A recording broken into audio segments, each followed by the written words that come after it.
Et mon invité politique ce soir, c'est David Racheline, sénateur maire Front National de Fréjus. Bonsoir. Bonsoir. Bienvenue sur le plateau de CNews. Vous rentrez tout juste de Versailles, vous étiez au château, puisque vous avez donc été écouter le président de la République. Comment vous avez trouvé cette séquence ? Oui, j'ai appris il y a peu de temps qu'il y avait ceux qui ne sont rien. Il y a les discours qui ne sont rien aussi, manifestement, puisque rien n'est sorti en réalité du discours du président de la République. Aucune annonce, aucune réforme sérieuse. On a appris qu'il était pour la paix et pour la liberté forte, des concepts un petit peu étranges. Vous étiez d'accord avec lui ? Mais tout le monde est d'accord, évidemment, qu'on est pour la paix. Mais la réalité, c'est que notre pays, aujourd'hui, il a un problème grave de compétitivité, il a un problème d'emploi et de chômage massif, il a un problème de sécurité, de terrorisme, il a un problème d'Union européenne. Il a des milliers de problèmes, ce pays. On n'en a pas entendu un mot tout à l'heure. On savait qu'il allait fixer un cap, pas donner des mesures précises. Ce sera sans doute l'objet du Premier ministre demain devant l'Assemblée nationale. Nous verrons, mais je crains que nous soyons encore dans les effets d'annonce. Prenons un exemple, le cas de la proportionnelle, où on nous annonçait une réforme majeure pour revivifier la démocratie. Et nous aurions été partisans, nous, d'une réforme de ce point de vue-là. On parle de 10% de proportionnel sur un nombre de 300 à 350 députés. Ça ferait à peine 40 députés concernés par la proportionnelle. Bon, ça n'est pas sérieux, ça n'est pas à la hauteur de l'enjeu, à la hauteur de l'événement. En tout cas, c'est ce que je pense. Alors, avant de rentrer un peu plus dans le fond de ce qu'a dit Emmanuel Macron, pourquoi y être allé quand d'autres ont boycotté? C'est notamment le cas des parlementaires France Insoumise et communistes. Je crois que la désertion dans ces domaines-là n'est pas la solution. Le but, quand on est élu par le peuple français, c'est de combattre. C'est d'aller défendre des idées, d'aller défendre des convictions. Alors nous défendons, nous, les nôtres, qui sont certes en confrontation directe avec celle de M. Macron, mais il fallait bien qu'il y ait une opposition qui soit là aujourd'hui. Et nous étions présents pour précisément critiquer, devant vous aussi, les journalistes, mais aussi devant le peuple, les orientations du président de la République, orientations qui n'en sont pas, encore une fois, ou qui sont à peu près calquées sur tout ce qu'on a fait depuis 30 ans dans notre pays, qui a conduit à la situation que nous connaissons aujourd'hui. Néanmoins, c'est un droit qu'a le président de la République, l'article 18 de la Constitution, de s'exprimer devant le Parlement réuni en congrès. Est-ce que ça ne lui permet pas, au moins d'un point de vue symbolique, de resacraliser la fonction présidentielle ? Ça lui permet de faire une conférence de presse que je trouve un peu cher payée. Une conférence de presse qui coûte bien cher par rapport aux annonces qui ont été faites, ou plutôt aux non-annonces qui ont été faites.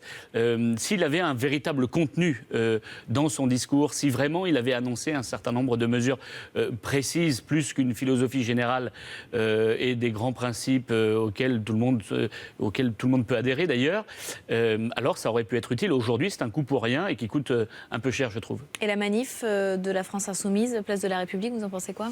Chacun est libre de s'exprimer comme il le souhaite. Monsieur Mélenchon a fait ses déclarations, il a dit ce qu'il en pensait. Moi, je trouve que le rôle du parlementaire, c'est d'être dans le Parlement. Aujourd'hui, son rôle, c'était d'être dans le Congrès pour dire quelle est sa position. Alors, justement, donc, vous l'avez abordé, il a parlé d'une dose de proportionnelle. Le plus gros sujet abordé par le chef de l'État, c'était la réforme des institutions qu'il veut changer, c'est ce qu'il a dit, notamment en réduisant le nombre de parlementaires. Est-ce que vous êtes favorable ? Oui, plutôt favorable à l'idée de réduire le nombre de parlementaires. Mais il faut maintenant la proportionnelle intégrale. On ne peut plus se permettre... Ça, ce ne sera pas le cas, visiblement. On ne peut plus... Oui, mais nous allons la réclamer. Et parce que nous avons des députés à l'Assemblée nationale, des sénateurs au Sénat, nous allons nous battre. Et nos cadres, nos dirigeants politiques vont se battre. Et nos adhérents aussi. Et beaucoup de Français vont se battre pour que le président agisse dans ce domaine-là et qu'il mette enfin en place la proportionnelle intégrale. Parce que ça devient indispensable pour que les Français soient véritablement représentés. Marine Le Pen a fait un nombre de voix record au second tour de l'élection présidentielle, plusieurs millions de voix. Elle bénéficie que de 8 députés pour exprimer les convictions de la grande famille patriote que nous représentons. C'est un scandale démocratique absolu et je crois qu'il faut réformer d'urgence notre démocratie. Et ce ne sont pas les mesurettes que propose M. Macron aujourd'hui qui permettront de le faire. Il a aussi annoncé la sortie de l'état d'urgence à l'automne. Vous êtes pour la sortie de l'état d'urgence ? Mais état d'urgence ou pas état d'urgence, le sujet, c'est de savoir si on prend des dispositions pour lutter véritablement contre le terrorisme. Est-ce que oui ou non, on va enfin fermer les mosquées qui prêchent la haine des valeurs de la République et de la France ? Est-ce qu'on va enfin rétablir nos frontières, pour savoir qui rentre sur le territoire national et nous séparer, le cas échéant, des gens dangereux ? Est-ce qu'on va expulser enfin les fichiers S étrangers qui n'ont rien à faire dans notre pays et qui font courir un risque déraisonnable à nos compatriotes aujourd'hui ? Qu'attend-on pour augmenter les moyens de la police et de la gendarmerie et même de l'armée alors que n'importe quel gouvernement devrait s'y atteler à la première minute de son élection ? on attend toujours, avec ou sans état d'urgence. Et ça, c'est un vrai problème. Alors justement, vous parlez de contrôle aux frontières. L'Italie, en ce moment, alerte sur l'énorme pression qui pèse sur ses côtes. Elle ne peut plus faire face seule. Comment est-ce qu'on aide l'Italie qui menace carrément de détourner les bateaux?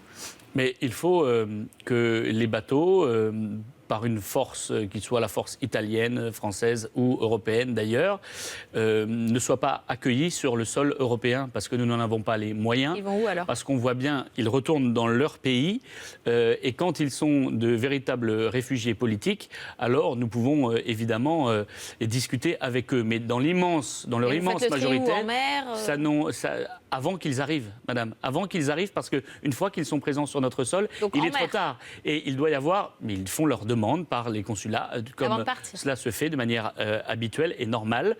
Aujourd'hui, nous sommes mis devant le fait accompli et nous ne pouvons plus l'accepter. Donc non, il ne faut pas céder, il faut couper les pompes aspirantes, dire à ceux qui souhaitent se rendre dans nos pays aujourd'hui, et particulièrement sur le territoire français, que nous ne pouvons plus les accueillir.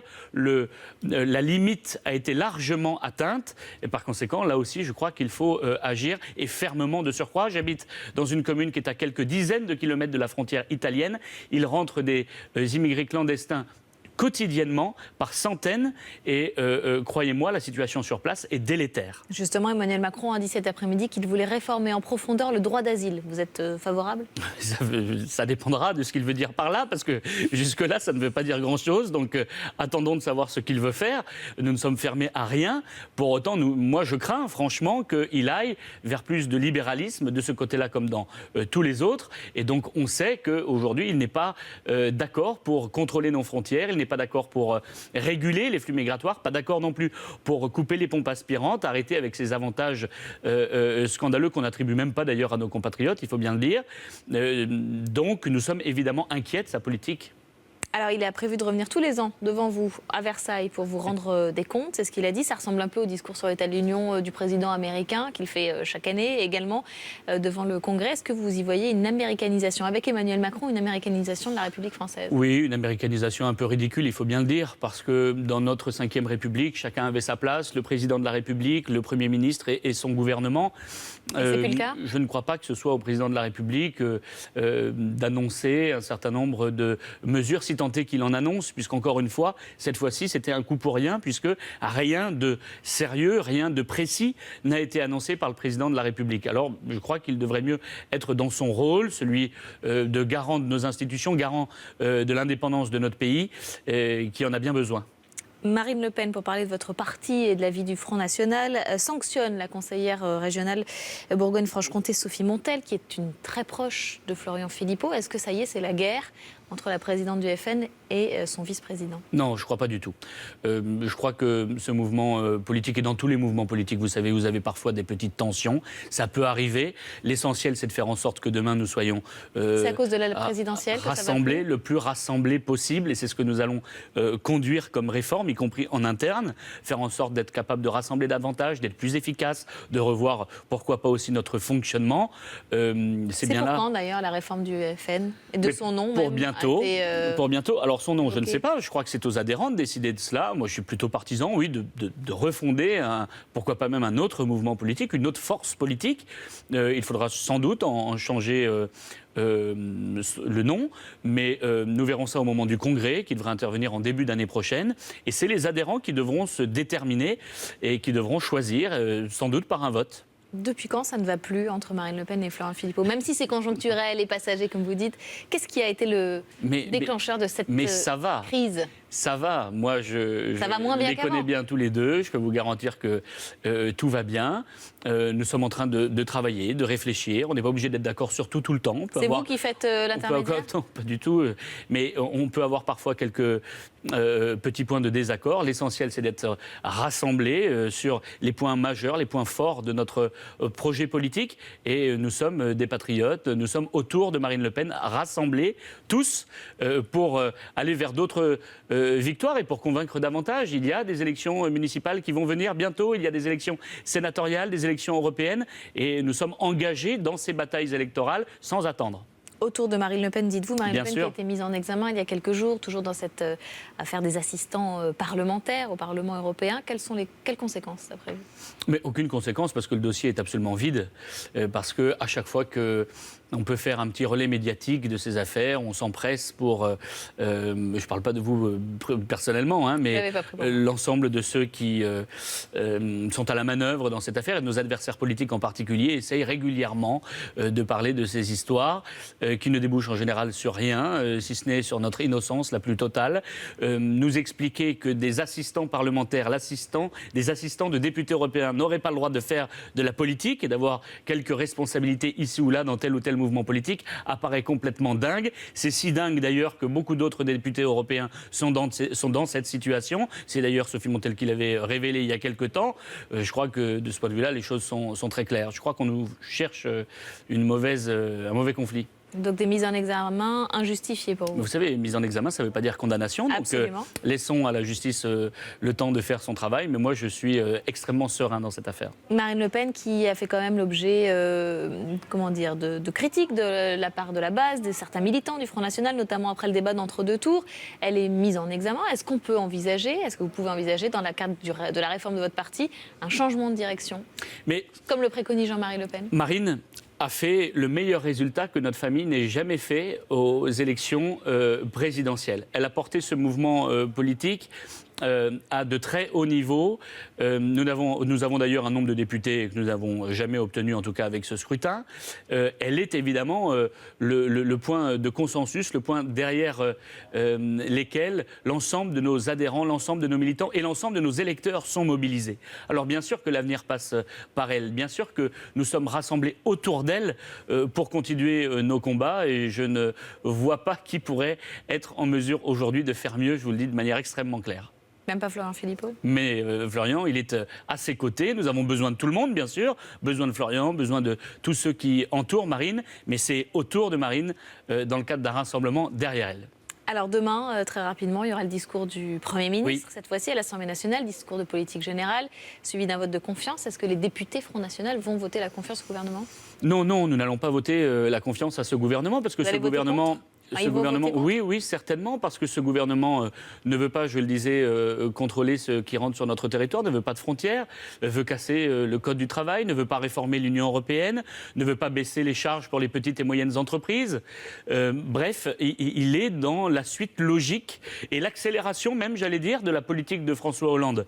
Cela fait peser des inquiétudes réelles dans le pays et moi je crois qu'il y a besoin, oui, de réformes radicales, majeures, mais certainement pas en reprenant les mêmes concepts que ceux qui ont été appliqués et mis en œuvre ces dernières années, par les mêmes d'ailleurs, puisqu'autour de M. Macron, on retrouve peu ou prou ceux qui étaient au pouvoir ces 20 dernières années. Alors c'est terminé, mais vous n'avez pas le Front National n'a pas de groupe à l'Assemblée nationale, puisqu'il n'y a que 8 députés. Mais il a le droit de vote tout de même. Absolument, mais est-ce qu'une passerelle, est-ce qu'un rapprochement, on en parle en ce moment, avec la droite serait envisagé? Avec la droite, ça veut tout et rien dire. En tout cas, avec les patriotes, oui, avec tous ceux qui veulent replacer la France au centre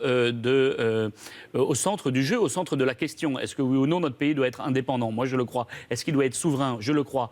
Est-ce qu'il doit être libre? Il y a des contacts je le pense. Établis, Et nous ne sommes pas les seuls à le penser. Je pense que oui, dans d'autres mouvements politiques, il peut y avoir des élus locaux et pourquoi pas même nationaux qui sont d'accord avec nous sur l'essentiel de notre projet. Pourquoi pas travailler ensemble demain, main dans la main? C'est une option, oui, bien sûr. Merci David Rachlin, merci d'être venu sur le plateau de CNews dans un instant. C'est le grand débat avec nos éditorialistes et nos commentateurs. À tout de suite.